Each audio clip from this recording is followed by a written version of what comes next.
దేవునికి స్తోత్రము, దేవదేవునికి వందనములు. ప్రభు అయినటువంటి యేసుక్రీస్తు నామములో మీ అందరికీ శుభములు తెలియజేస్తున్నాను. ప్రియ సహోదరి సహోదరులారా, దేవుని యొక్క వాక్యం ఎంతో విలువైనది, అమూల్యమైనది, శ్రేష్టమైనది. ఈ ప్రపంచంలో మనం ఏదైనా కొనుక్కొచ్చేమో కానీ వాక్యాన్ని మాత్రం మనం కొనుక్కోలేము. వాక్యాన్ని గనక మనం హృదయముతోటి విని గ్రహించుకున్నట్లయితే దేవుడు మనకి ఉచితంగా ఇచ్చాడండి. ఉచితంగా ఇచ్చింది మనం ఏం చేస్తూ ఉంటాం? నిర్లక్ష్యం చేస్తూ ఉంటాం. నిజంగా ఈ మాటలు గనక మనం లోకంలో కొనుక్కోవాలంటే ఎవడో అమ్మడో దొరకవు ఎక్కడని. ఇలాంటి అమూల్యమైనటువంటి సంగతులు మనం తెలుసుకోవాలంటే పరిశుద్ధమైనటువంటి పవిత్రమైనటువంటి ఈ జీవగ్రంథంలో తప్ప మరెక్కడ కూడా మనకు దొరకవు. అయితే ఈ సమయంలో దేవుని యొక్క వాక్యం సెలవుస్తుంది. క్రైస్తవులుగా మనము దేవుని యొక్క బిడ్డలమై ఉండి ప్రతి క్షణం కూడా అనేక మంది మాటి మాటికి అబద్ధాలు ఆడుతూనే ఉంటారండి. మనం ఎందుకు అబద్ధం ఆడవలసిన పని? మనం అనుకుంటాం చిన్న అబద్ధమే కదా అనుకుంటాం, కానీ దేవుని యొక్క వాక్యం సెలవుస్తుంది. ఒకవేళ మన ఎడల గనక ఎవరైనా తప్పు చేస్తే గనక మన వాడితోటి ఏ విధంగా మాట్లాడాలి? దేవుని యొక్క వాక్యం సెలవుస్తుంది. ఎఫెసీయులకు రాసినటువంటి పత్రిక 4:29 వినువారికి మేలు కలిగినట్లు అవసరమును బట్టి క్షేమాభివృద్ధికరమైన అనుకూల వచనమే పలుకుడి. ఒకరికి వినువారికి మేలు కలిగినట్లు అంట. ఎవరైనా కనుక మన పట్ల తప్పిదం చేశారనుకోండి, మనం ఏం చేస్తాం? ఇంకా చూసుకోండి, రెచ్చిపోతాం. నోటికి ఏదొస్తే అది మాట్లాడేస్తాం. కానీ దేవుని యొక్క వాక్యం చేస్తుంది. ఒకవేళ మన బిడ్డలు, భార్య కానీ, భర్త కానీ, స్నేహితులు కానీ ఏదైనా ఒక పొరపాటు చేస్తే మనం ఎలా రెచ్చిపోతామండి? నోటికి వచ్చినట్టుగా అప్పటి వరకు బాగానే మాట్లాడతారు. చిన్న తేడా వచ్చిందనుకోండి ఒక్క రకంగా మాట్లాడతారు. కానీ ఇక్కడ దేవుని యొక్క వాక్యం చేస్తుంది. వినువారికి మేలు కలిగినట్లు అవసరం బట్టి క్షేమాభివృద్ధికరమైన అనుకూల వచనమే పలుకుడి, కానీ దుర్భాష ఏదైనాను మీ నోట రానీకుడి. నిజంగా ఈ దినాల్లో ఎవరైనా సరే తప్పు చేస్తే అయ్యో వాడికి అనుకూలంగా మాట్లాడాలి. అనుకూలంగా అంటే తప్పు చేశాడని వాడి పక్షాన నుండి మాట్లాడమని కాదు. ఏమి మాట్లాడాలో, వాడిని ఏ విధంగా మందలించాలో చూసి వినువారికి మేలు కలిగినట్లు. వాడు వింటున్నాడా? వాడికి మేలు కలగాలి నీ మాటల వలన. కానీ ఏం చేస్తారు? నోటికి ఇదిగో ఆ అనుకూలం వచ్చిన పలుకుడు, కానీ దుర్భాష ఏదైనా మీ నోటికి రానివ్వదు. దుర్భాష రానివద్దు అన్నాడు. కానీ ఏం చేస్తారు? చిన్నది ఏదైనా అవుతే, లేకపోతే ఎవరైనా సరే తినండి తినండి తినండి అని 10 సార్లు అడిగానికి ఏం చేస్తారు? కోపగించేసి విసుకొచ్చేసి మాట్లాడతారు. దుర్భాషలు. ఇక్కడ దేవుని యొక్క వాక్యం చేస్తుంది. దేవునికి మనం ప్రతి ఒక్క మాటకి లెక్క అప్పగించుకోవాలండి. ఎన్నిసార్లు వింటలేదని మనం తెలియక మనకి మాటలు అన్నీ తెలుసు. మనకి తెలుసుండే ఈ విధంగా మనం ప్రవర్తిస్తున్నామంటే, అందుకే మత్తయి సువార్త 12:36 చూస్తే, నేను మీతో చెప్పినది ఏమనగా మనుషులు పలుకు వ్యర్థమైన ప్రతి మాటను గూర్చి విమర్శ దినమున లెక్క అప్పగించవలసి ఉండేను. నేను మీతో చెప్పినది ఏమనగా మనుషుల పలుకు వ్యర్థమైన ప్రతి మాటను, మనుషులు పలికేటువంటి ప్రతి ఒక్క వ్యర్థమైనటువంటి మాటకు అర్థం ఉండే మాట అయితే పర్వాలేదు. అది వాడి బ్రతుకుని మారుస్తుంటే, వాడి జీవితాన్ని మారుస్తుంటే, అరే పాడైపోతుంది దాని గురించి మేము మాట్లాడుకున్నామంటే పర్వాలేదు. అర్థమైనటువంటి మాటలైతే పర్వాలేదు. ఆ గృహాన్ని కట్టేటువంటి మాటలైతే పర్వాలేదు.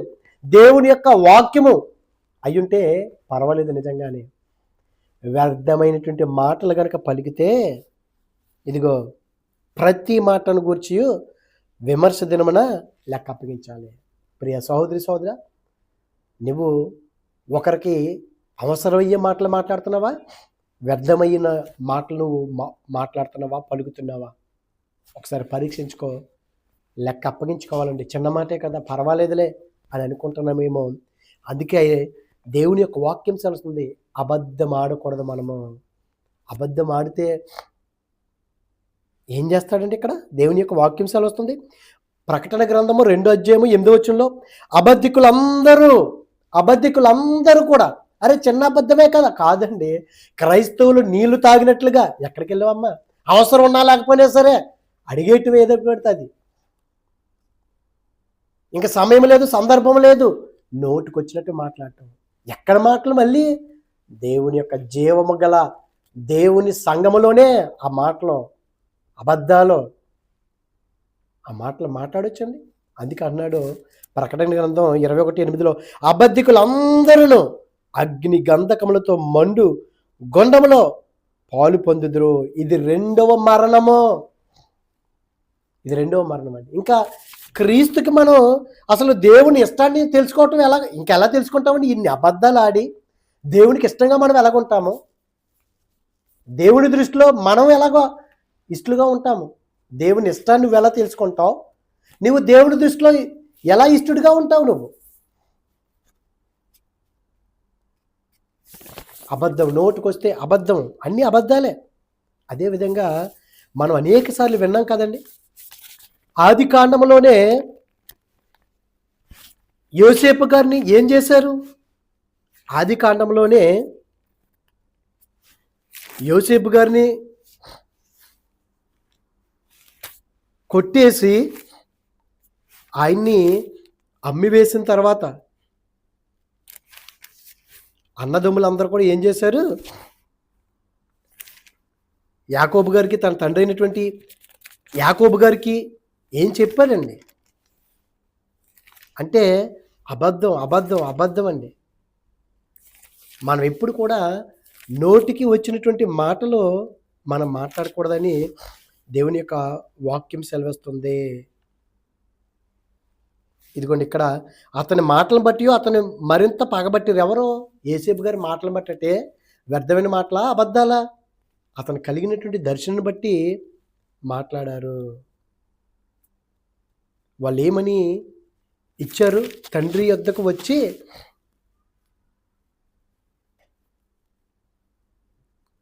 వారు ఏమన్నారు చూడండి. ఆది కాండము 37 అధ్యాయము 32 వచనంలో చూస్తే 31 నుంచి, వారు యోసేపు అంగిని తీసుకొని ఒక మేకపిల్లను చంపి దాని రక్తములో అంగి ముంచి విచిత్రమైన నిలువుటంగిని పంపగా వారు తండ్రి యొద్దకు దాన్ని తెచ్చి, ఇది మాకు దొరికెను, ఇది నీ కుమారుని అంగి అవునో కాదో గుర్తుపట్టమని చెప్పిరి.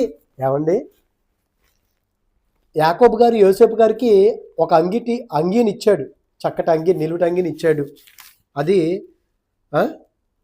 చక్కటి అంగిని ఇచ్చాడు, కలర్ఫుల్ది ఇచ్చాడు. అది వేసుకున్నప్పుడే ఇంకా కదా వీళ్ళకి ఇంకా అసూయ వచ్చేసింది. ఏమంటున్నారు? ఇదిగో ఇది నీ కుమారుని అంగీ అవునో కాదో గుర్తుపట్టమని చెప్పిరి. ఏదో వీళ్ళకి తెలియనట్టు యోసేపు గారు ధరించుకున్నటువంటి అంగి అబద్ధం అండి. అబద్ధంతో కప్పేస్తున్నారు యాకోబు గారిని. ఇంకేమంటున్నారు?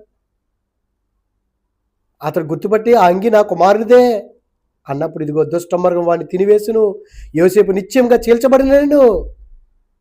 ఎప్పుడైతే ఈ మాటలు విన్నాడో యాకోబు గారు, నేను అంగలార్చుచు మృతుల లోకమునకు నా కుమారుని యొద్దకు వెళ్ళుదును. అబ్బా, ఆ వృద్ధాప్యం ఉన్నటువంటి తండ్రి అండి. అయ్యో, నేను ఇక్కడ ఉండను, ఇంకా నేను కూడా ఎక్కడికి వెళ్ళిపోతాను? మృతుల లోకం ఉంది, అక్కడికి నేను కూడా వెళ్ళిపోతాము. మనం చనిపోయిన తర్వాత అక్కడికి వెళ్తాం, మృతుల లోకంలోకే వెళ్తాం. ముందు నేను వెళ్ళిపోతాను అక్కడికి అని యాకోబు గారు మాట్లాడినప్పుడు అండి, అతని కోసం ఏడ్చెను. ఏడ్చి ఎంత ఓదార్చనండి, ఎంత ఓదార్చన. 35వ వచనంలో, అతని కుమారులందరూ అతని కుమార్తెలందరూ అతనిని ఓదార్చుటకు యత్నము చేసిరి. అయితే అతడు ఓదార్పు నొందలేకపోయాడండి. ఎందుకు? దొంగ ఓదార్పులు ఇవి, అబద్ధపు ఓదార్పులు ఇవి. యాకోబు గారి పట్ల అబద్ధం. ఇది నీ కుమారుని అంగీయా కాదని అడుగుతున్నారంటే వాళ్ళకి తెలియదా? ఎంత భయంకరం అండి. ఆ దినాల్లోనే ఇంత భయంకరమైన జనాలు ఉన్నారంటే, ఈ దినాలు ఇంకా కొట్లగా ఉన్నారంటే ఒకసారి మనం జ్ఞాపకం చేసుకోవాలండి. అందుకే దేవుని యొక్క వాక్యం సెలవుస్తుంది. మత్తయి సువార్త 5వ అధ్యాయం 37వ వచనంలో, మీ మాట అవునంటే అవును, కాదంటే కాదు అని ఉండవలను. మత్తయి సువార్తలో 5వ అధ్యాయం 32వ వచనంలో దేవుని యొక్క వాక్యం, మీ మాట అవునంటే అవును, కాదంటే కాదు. నువ్వు ఏదైనా చిన్న తప్పు చేసావా చెప్పే. ఒకవేళ నీ కుమారుడు కానీ కుమార్తె కానీ చిన్న తప్పు చేశారు, లేకపోతే ఎవరితో ఫోన్ మాట్లాడుతున్నారండి యవ్వనస్తులు, ఎవరితో మాట్లాడుతున్నావు? నేను ఎవరితోటి మాట్లాడట్లేదు అని చిన్న అబద్ధం ఆడారనుకోండి, అది మీకు తెలిసిన దానికి ఏం చేస్తారు? చీరేస్తారు బిడ్డల్ని. యవ్వన కాలంలో నువ్వు ఎవరిది పడితే ఆడితో మాట్లాడకూడదని అంటాం కదా మనం. మరి దేవాతి దేవుడు మరి మనల్ని ఏం చేయాలండి? మన బిడ్డలని మీద చీరేస్తామే, కొట్టేస్తామే, మందలిస్తామే. మరి దేవుడు మనం అబద్ధం ఆడితే ఆయన ఊరుకుంటాడా? మండుచున్నటువంటి అగ్నిగుండంలో పడేస్తారు. ఇదిగో నీ మాట అవునంటే అవును, కాదంటే కాదు అని దేవుని యొక్క వాక్యం సెలవుస్తుంది. కాదంటే కాదని ఉండవలను, వీటికి మించినది దుష్టు నుండి పుట్టినది. ఇదిగో నువ్వు నిజంగా పొరపాటు చేసి అవును నేనే చేశానని చెప్పావా? నిజంగా దేవుడు నీలో ఉన్నాడు. నీలో నిజాయితీ ఉంది, నీతి ఉంది, యథార్థత ఉంది. అది చిన్నదైనా పెద్దదైనా ఒప్పుకోవాల్సిందే. ప్రభు మీద భారం వేసి అయ్యో నేను పొరపాటు చేశాను ఒప్పుకోవాలి. ఇంకా దానికి మించి నువ్వు మాట్లాడావా, నీ వెనకాల దుష్టుడు నీలో దుష్టుడుండి మాట్లాడిస్తున్నాడు ఇక్కడ.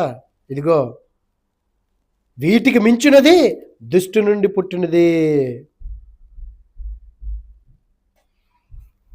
కనుక ఈ సమయంలో నిజంగా నువ్వు అబద్ధాల్లో అలవాటు అయిపోయిందా, వాడికి అయిపోయిందా అబద్ధాలు ఆడటం? చిన్నదే కదని ఎవరితో ఏ విధంగా మాట్లాడాలో తెలియట్లేదా? అవసరాన్ని బట్టే మాట్లాడట్లేదా? మనం దుర్భాషలు మాట్లాడుతున్నామా? మన మాట అవునంటే అవును, కాదంటే కాదని ఉండాలని దేవుని యొక్క వాక్యం సెలవుస్తుంది కదా. ఎందుకు అలాగా ఆ విధంగా మనం జీవించలేకపోతున్నాము? అందుకే ఆయన అంటున్నాడండి, ఇదిగో ఒకవేళ కనుక నీ సహోదరుడు నీ పట్ల తప్పిదము చేస్తే నువ్వు ఎలా మాట్లాడాలి? మత్తయి సువార్త 18:5లో 18:15లో మరియు నీ సహోదరుడు నీ ఎడల తప్పిదము చేసిన ఎడలా, ఒకవేళ నీ సహోదరుడే తప్పు చేశాడు ఏం చేయాలి? ఏం చేయాలండి? దేవుని యొక్క వాక్యం సెలవుస్తుంది, నీ సహోదరుని ఎడల తప్పిదము చేసిన ఎడల నీవు పోయి నీవును అతను ఒంటరిగా ఉన్నప్పుడు అతన్ని గద్దించుము. కానీ తప్పు చేశాడు, అందరు ఉన్నప్పుడు కాదు, నువ్వు ఒంటరిగానే అతడు ఒంటరిగా ఉన్నప్పుడే. ఏంట్రా ఏం చేసింది నువ్వు? అసలు నువ్వు ఎందుకు ఈ అబద్ధాలు, ఎందుకు ఈ దొంగతనాలు, ఎందుకు నీ బ్రతుకు? నువ్వు మారవా? గద్దించు, ఖండించు, బుద్ధి చెప్పు. ఒంటరిగా ఉన్నప్పుడు అతను గద్దించుము. అతను నీ మాట విని ఎడలా అతను నీ మాట విన్నాడా? దేవునికి స్తోత్రం.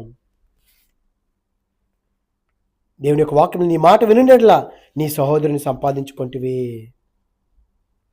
అదండి మనం ఆ విధంగా ఉండాలి తప్ప మన ఇష్టానుసారంగా మాట్లాడేటో అందరిలోని కూడా మాట్లాడకూడదు. అందుకే సామెతల గ్రంథంలో 10:19 విస్తారమైన మాటల్లో దోషం ఉండక తప్పదు, తన పెదవులను మూసుకునేవాడు బుద్ధిమంతుడు.